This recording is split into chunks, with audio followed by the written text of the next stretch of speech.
সুপ্রিয় দর্শক, সূরা ইসরার ৮২ নম্বর আয়াতে আল্লাহ তাআলা ইরশাদ করেছেন, ওয়ানুনাজ্জিলু মিনাল কুরআনি মা হুয়া শিফাউন ওয়া রাহমাতুল লিল মুমিনিন।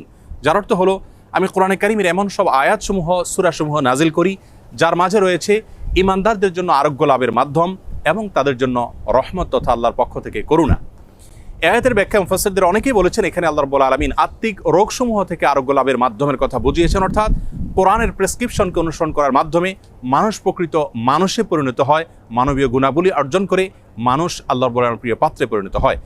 এর ব্যাখ্যা অনেক মুফাসসিররা এও বলেছেন যে এর মাধ্যমে আল্লাহ রাব্বুল আলামিন আত্মিক রোগসমূহ থেকে মুক্তির পাশাপাশি শারীরিক যে রোগসমূহ আছে সেগুলো থেকেও মুক্তির পথ আল্লাহ রাব্বুল আলামিন আমাদেরকে বাতলে দেন। সেগুলোকে আবিষ্কার করে খুঁজে বের করে যথাযথভাবে আমল করার মাধ্যমে উপকৃত হওয়াটাই হলো আমাদের জন্য মূল বিষয়। আজ আমরা কোরআনে কারীমের এমন একটি সূরা আপনাদের সঙ্গে শেয়ার করতে চাই যে সূরার অপর নামই হলো সূরাতুশ শিফা বা আরোগ্য লাভের সূরা। আর সেই সূরা হলো আমাদের সকলেরই অতি পরিচিত সূরাতুল ফাতিহা।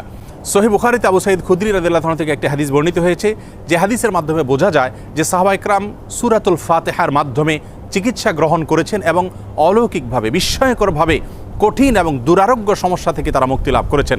তখন নবী করিম সাল্লাল্লাহু আলাইহি সাল্লাম বিষয়টি জানতে পারার পর তাকে বলেছিলেন, ওমা ইউদরিকা আন্নাহা রুকিয়া, তুমি কিভাবে জানলে যে সূরা ফাতিহা এটি রুকিয়া বা সকল রোগ থেকে শেফার একটি মাধ্যম।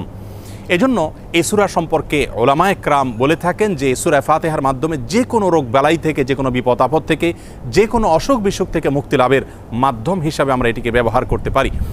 সূরা ফাতিহা এ সম্পর্কে ইমাম ইবনুল কাইয়িম রাহিমাহুল্লাহ তিনি বলেছেন, এই সূরাটিকে বারবার আমি আমল করে দেখেছি। আমার জীবনে যখনই কঠিন কোনো ব্যথায় আমি আক্রান্ত হয়েছি, কাতর হয়েছি, তখনই এই সূরা পাঠ করে ফু দিয়ে সে ব্যথার জায়গাকে মুছেছি। আল্লাহ রাব্বুল আলামিন বিস্ময়করভাবে, অলৌকিকভাবে আমাকে সুস্থতা এবং আরোগ্য দান করেছেন।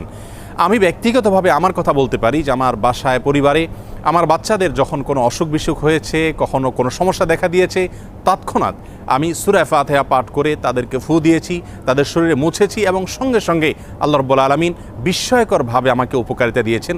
আর এরকম ঘটনা আমার জীবনে ২-৪ বার নয়, বরং অগণিতবার ঘটেছে। এজন্য সূরা ফাতিহা এটিকে যদি কেউ যথাযথভাবে আমল করতে পারেন, সে আস্থা এবং বিশ্বাস আল্লাহ তাআলার প্রতি থাকে, তাহলে সেক্ষেত্রে অবশ্যই এর মাধ্যমে যে কোনো দুরারোগ্য ব্যাধি থেকে পর্যন্ত আমরা আরোগ্য লাভের মাধ্যম হিসাবে এটিকে ব্যবহার করতে পারি।